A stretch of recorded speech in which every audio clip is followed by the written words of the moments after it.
Buy it, use it, break it, fix it, trash it, change it, melt, upgrade it. Hey guys, Mr. Camera Guy 5 here. Today I'm going to talk about the gear of paintball. First off, I'm going to talk about speedball guns. This is my own personal E-Tech 4 HDE Earth Edition, and I'm just going to talk about the basic parts and how basically it works. So first off, you have the on and off Oops ASA. Just spin it off or spin it on. It'll push a little pin into the tank here, and it'll let air through what is called the microline and up through the inline. What this is a inline regulator. It's inline because it goes kind of into the back of it instead of going straight forward and then in. The bottom here, I'm not sure if you can see that, but right here is the velocity adjuster. Turn it one way, it'll go up. Turn it one way to go down. This is the LPR cap. This little tiny piece right here is the torpedo. We have the shaft 4 barrel, 2-piece barrel. This one is a 691 size.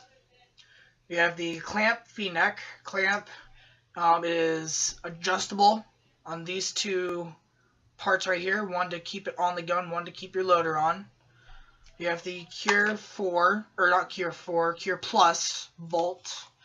Comes stock with the E-Tech. Coming with the E-Tech 4s now, you get the Zic 2 kit, which kind of brings down the kick on the gun. 3-way adjustable trigger, rubber grips. Then you have the stock LED board. Turn that on so you guys can see. Has 3 different lights, adjustable lights, modes, eyes, so on and so forth. You got the eye covers here.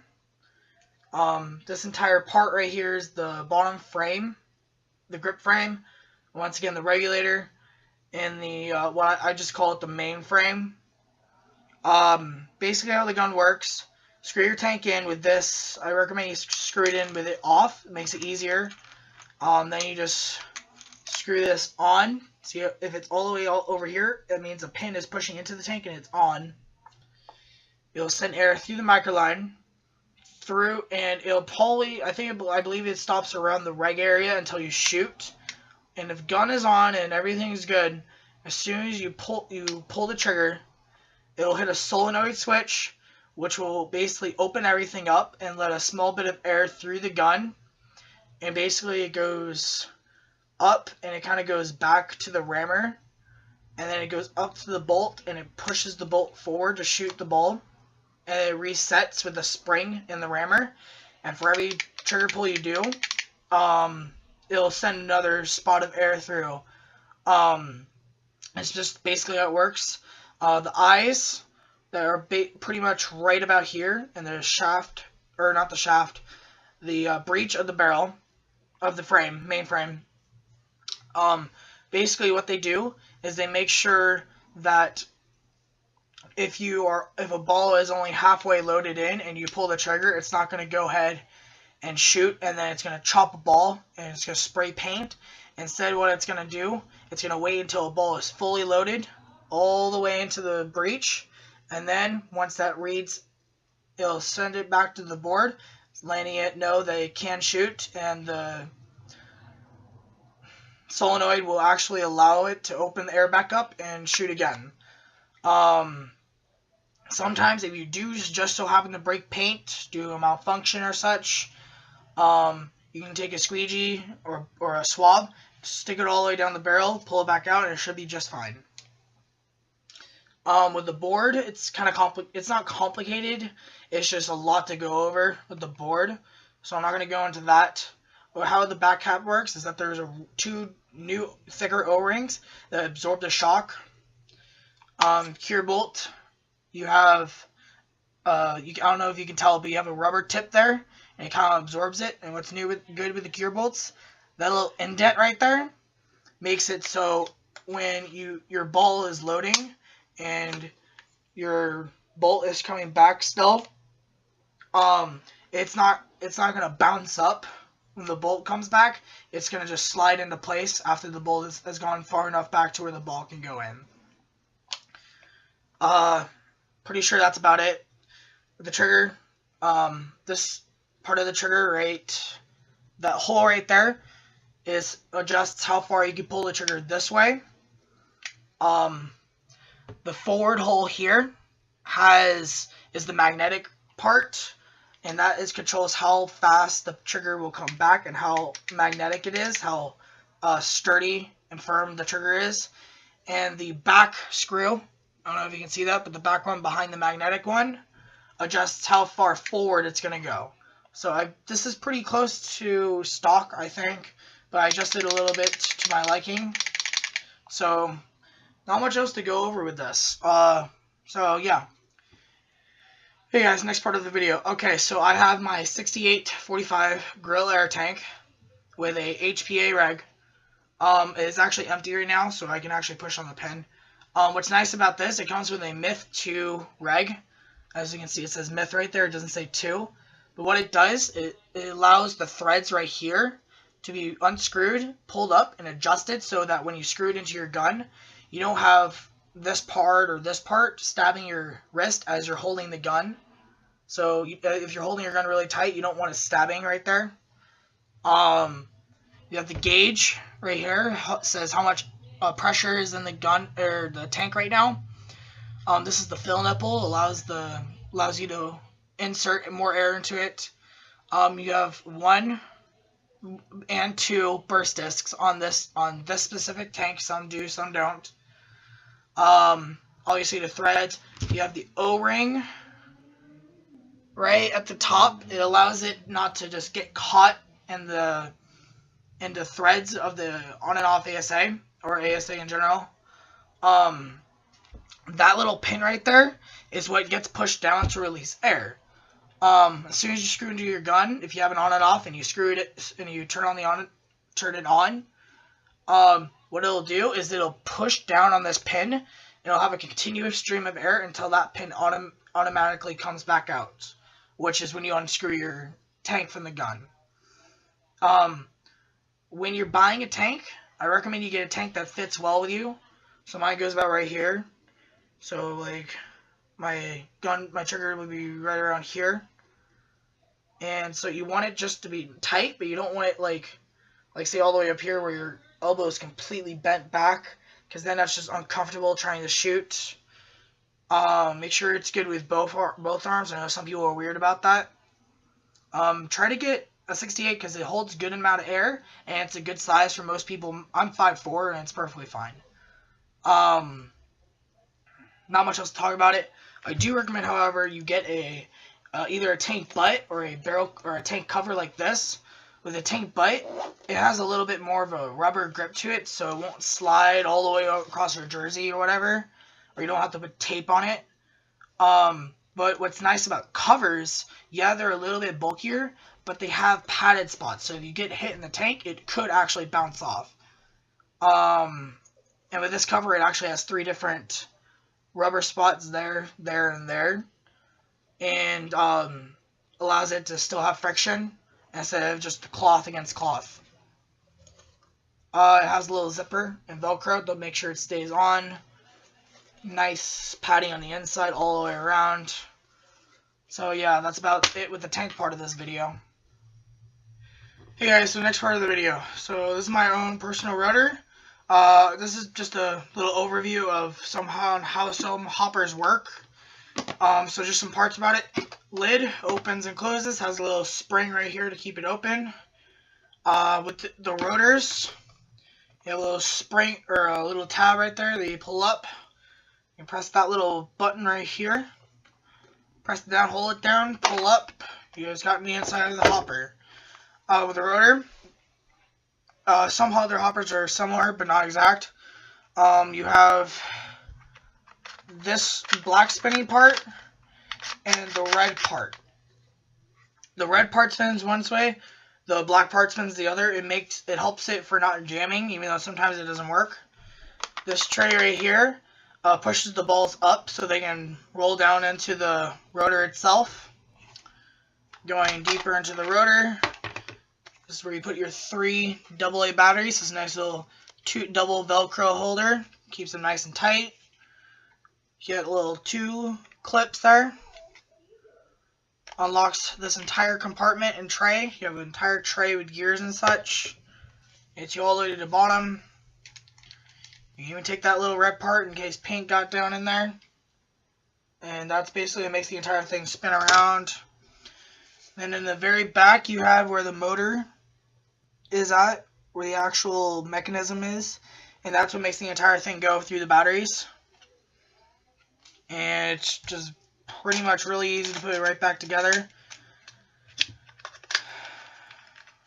You just gotta make sure it's in there correctly.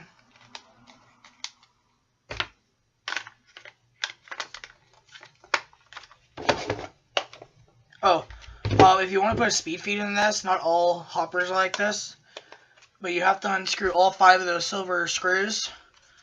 You take this entire triangle circular thing off. It takes away the die part, the die logo too. And after that, you would remove the little metal bar in here and the spring, which takes out the lid. And then, whatever speed feed you have, you'll put back in, and then you put this entire triangular circle thing back in. Put the screws back in, and then you're good to go. Other parts of the rotor, you got the little feed neck. I'm not sure how a lot of other hoppers are like, but this little fin right here, you pull it, it unjams it. Like I accidentally pushed, you got the on and off button, nice bright blue button. You got the windows to let you see how much paint you got, even though I really don't check that. I have my own little Hustle Paintball sticker. Yeah, go hustle. Woohoo, yeah. That's about it with the rotor. So, moving on to the mask. I personally used Profits. Yes, I do realize the paint is coming off. I don't know why. Might be because they use really crappy paint, but I do like the mask itself. Yeah, the way I put my goggles on and off though, I would tear off the foam. That's just me. I've never heard of that problem before. What's nice about the Profits is you got basically double straps, and what's nice about that is that it lets you adjust more upward and under the back of your head, so that way it's a lot more secure. I usually have it just about like that, maybe a little bit higher on the bottom one. It's kind of a pain in the butt to put beanies or other things on top of your head with this on because of the double strap. It's very easy to take apart. It comes stock with a thermal lens, by the way. And honestly, this is almost similar to a JT Pro Flex or an E-Flex because of this part right here. It is very soft all the way around the bottom of it, all the way even up to the ears and such. The padding is a little thick, but it feels really nice when you put it on. Nice quick release toolless system. You might need a flathead if your nails aren't very nice or strong or whatever. And I'm not sure if you can see it, but right there is where it locks the lens in. And you twist a little part one way, unclip it, pull the clip off, and this entire part right here comes off. Same thing the other side, and then you just pull the lens off, and there you go. I currently have my rain shield thingy on because it's supposed to rain Sunday, so I want to see if I can get some footage that day. Not sure, we'll see. It won't be with the new camera though. I won't get that till Christmas. What's nice is that the Profits, they have really nice lenses, like mirror lenses for it, and I've been wanting to get one. Haven't gotten it yet, but yeah, they're actually really nice. Another thing, if you don't put them on all the way, like if you mistakenly do that, I got shot right here, and it was just a little bit off, and a little shard, actually, really tiny shard. What didn't hurt me completely or injure me, but it popped, somehow went all the way through. I don't know how, and it hit me in the eye, and it was just like, oh, what just happened? So yeah, I think the reason why the foam isn't very good is because the way I kind of just pull them up. I don't really push forward then pull up. That might be why, but whatever. I'll get used to that. And yeah, math's done. Alright guys, next part is moving on to more of an accessory. This is my own personal Sandana, upside down, Sandana headband. I like this headband because it's nice material, and it's worn down a bit, but this is actually a really good sweat absorbent band pretty much. I don't think you guys can tell, but I actually accidentally put this in something that was red and now is slightly pink. I double tie this. I usually put it on, and sometimes I'll one tie it, sometimes I'll double tie. Depends on, the day or whatever, how sweaty I'll get. And that's all about it. I'm just gonna do 2 in this part. I have slide knee pads. I actually don't wear these ever because I have really large thighs, sadly. So it's very pinchy on the back of my knee. So I don't really ever wear knee pads. I probably should. But they always slide down on me. I've tried 3 different pairs. Yeah. But they're really nice. They have really nice foam. A nice, stretchy part right here. It's just, they pinch and they slide. So yeah. The next part is probably the most important padding you can ever have in paintball. Elbow pads. I personally use Empire elbow pads because they have really good Velcro at the wrist and at the right above the elbow, and they have padding basically in all the right places, plus really good ventilation at these red spots. Nice tough material right here, nice leather, I think, material right at the elbow where you're probably going to take the most impact. Nice little thumb loop here. This same exact type, actually you can get it with the glove also. I prefer not to use gloves actually, unless they were completely fingerless, but that's just my own personal opinion on that. That's about it.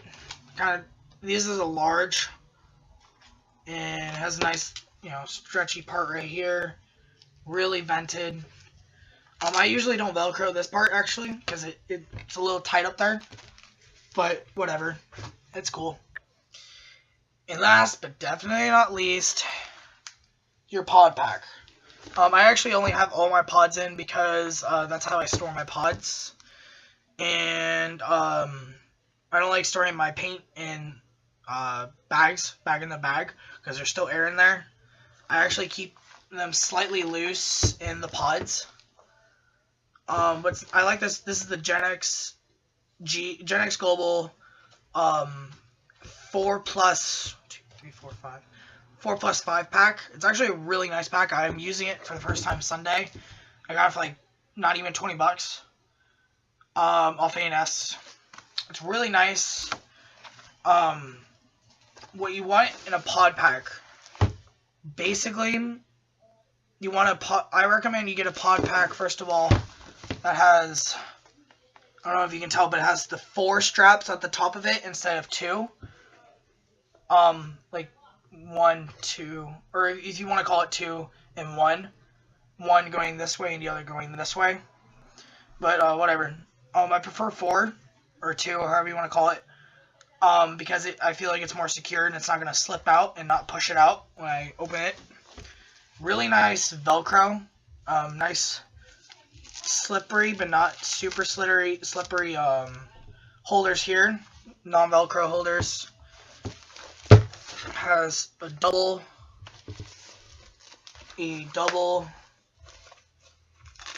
waist part right here. And what's nice about this one, it's actually on the inside. It has a zipper right here. It's a nice, oh sorry, wrong side. Right here. And you could put like, an ID card or money or a wallet or whatever if it's a really tiny wallet. Mine's bigger than that, but whatever. And it actually has a little bit of extra padding right here in the back of it so it doesn't get hurt or destroyed or whatever. So that's always nice. think that's about it with this pack. Yeah, it has decent padding. It's not like super padded, but it's not padding that's gonna slip. So that's always nice. But you always, when you're buying a pod pack, make sure you're buying a pod pack that matches how much paint you shoot in one or two rounds. So just always keep that in mind. So another part of paintball gear that you're definitely gonna need is one of these. I have mine covered in stickers. This is a Gen X Global one, I think. Yeah, Gen X Global. You really want one of these. It holds 1,000 paintballs, roughly. You take off this cap, and you take a pod, open it up, you stick it in. Yes, I know, that's what she said. You just kind of tip it, and it'll pour right in. It's kind of hard to not drop them out as you're pulling it out, but yes, I know, that's what she said. And you know, just that's what this top part for is for filling the paint in. And you're just taking a couple out, filling the empty spots, or taking some out and putting them back in. When I'm filling a pod, make sure it's tight, but not so tight to where it's going to break paint immediately when you close it. But you don't want it so loose to where when you shake it at all, it's going to make a or whatever sound you want to make. It doesn't shake while it's in the pod. You want it tight, but not loose. Yeah. So yeah, guys, that's about it for this video. I just thought I'd go over my list of main parts of gear. Obviously, I don't use one of everything. I have double. If you guys want to know anything else about gear, how they work, or what parts they are, just leave your comment in the comment section below or private message me. And make sure to like, subscribe, or I think the like button's down here now. Like, subscribe, and spread my videos. I really appreciate it. Any help helps. So, I appreciate it all. Brand new amateur here. Working on trying to get a backdrop going so you don't have to see my grandmother's room. She just has the better webcam in the house or whatever. So, yeah. Mr. Camera Guy 5. Signing out. Buy it, use it, break it, fix it, trash it, change it, mail, upgrade it.